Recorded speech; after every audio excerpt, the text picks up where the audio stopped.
My name is Robert, and I'm a soldier in the United States Army. The mission was simple: take down Russian forces advancing through Ukraine. But nothing in war is ever simple. This wasn't a typical battlefield. This was Ukraine. A land torn between two giants, caught in the deadly grip of Russian aggression. NATO had been called in to support the Ukrainian forces, and we were sent in, as part of the strike team. But what we didn't know, what we didn't expect, was that Russia had already infiltrated deeper than we ever imagined. It started in the outskirts of Donetsk. We were supposed to secure a key military base. We thought we were dealing with just regular infantry.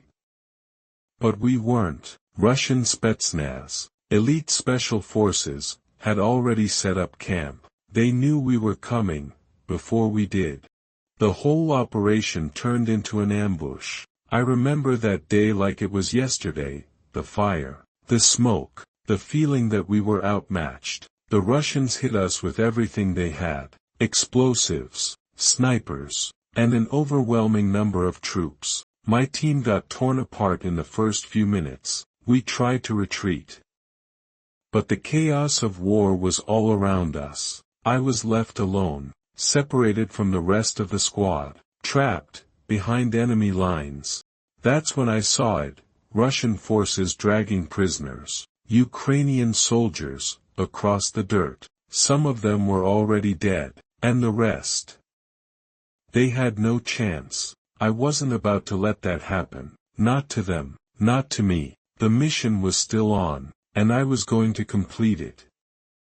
No matter the cost. I fought my way through the Russian lines, taking down one soldier after another. But then I found something that changed everything. A Russian officer, a high-ranking Spetsnaz commander, captured, and left for dead, by his own men, abandoned in the middle of the battlefield.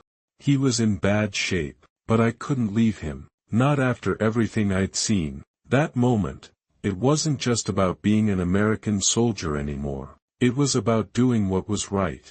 I took him prisoner, hoping to extract vital intel. But when I looked into his eyes, I saw something I wasn't ready for. He wasn't a mindless killer. He was a man, just like me, forced into a war he didn't want any more than I did. The CIA wanted him. They wanted the information that could help end this war. But I wasn't ready to just give him up. Not yet. That's when things got dark. The Russians had more than just soldiers in the field. They had spies, informants, and before I knew it, I was caught in a trap of my own making. My team was ambushed. The CIA got involved. And that was the beginning of the end. Months later, I found myself shackled, thrown onto a Russian prisoner train, heading straight for an interrogation facility.